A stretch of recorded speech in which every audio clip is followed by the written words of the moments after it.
আসসালামু আলাইকুম ভাই এবং আপুরা, আপনারা সবাই কেমন আছেন? আশা করছি ভালো, আমিও ভালো আছি। আজকে আপনাদেরকে করে দেখাবো নারকেলের বরফি।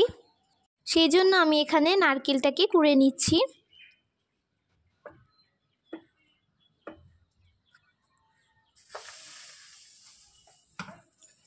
চুলায় আমি কড়াইটা বসিয়ে দিয়েছি। এবার আমি কুড়ে রাখা নারকেলগুলো ভালোভাবে ভেজে নেব, লাল লাল করে নাড়িয়ে চাড়িয়ে ভালো করে ভেজে নেব, না হলে তলে লেগে যাবে।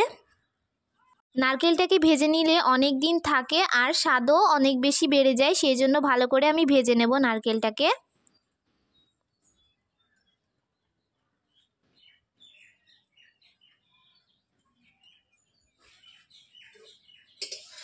আমার নারকেলটাকে ভাজা হয়ে গিয়েছে, এবার আমি তুলে নেব। দিয়ে আমি আবারও কড়াই বসিয়ে দিয়েছি। কড়াইয়ে এবার আমি 1 বাটি পানি দিয়ে দেব। তারপরে আমি 6টা নারকেল নিয়েছি, সেই জন্য আমি এখানে 500 চিনি দেব। চিনিটাকে ভালো করে পানির সাথে মিশিয়ে নেব। আমি এলাচটার মুখটাকে ফাটিয়ে নিয়েছি, এবার আমি দিয়ে দেব। দিয়ে সব কিছু একসঙ্গে ভালো করে মিশিয়ে নেব যাতে চিনিটা গলে যায়।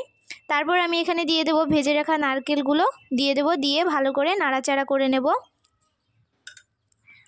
না হলে দলা পেকে যাবে। যতক্ষণ না আমার এটাতে পাক আসবে ততক্ষণ আমি নাড়াচাড়া করে এটাকে করে নেব। এটাকে অনবরত নাড়তে হবে, না হলে তলে লেগে যাবে। নতুন ভাই এবং আপুরা, আমার ভিডিওগুলো যদি আপনাদের ভালো লাগে তাহলে লাইক, কমেন্ট, শেয়ার এবং সাবস্ক্রাইব করে আমার পাশেই থাকবেন। দেখেন আমার বরফির পাকটা চলে এসেছে। এবার আমি 2টো থালি নিয়ে নেব। তারপরে অল্প তেল দিয়ে থালিটার গায়ে ভালো করে লাগিয়ে নেব। তারপরে এবার আমি ডোটা থালিতে তুলে নেব। দিয়ে চাপিয়ে চাপিয়ে ভালো করে সেট করে নেব। দেখেন আমার বরফিগুলো কত সুন্দর হয়েছে। আপনারা বাড়িতে একবার হলেও বানিয়ে দেখবেন, খেতে অনেক বেশি সুন্দর হয়।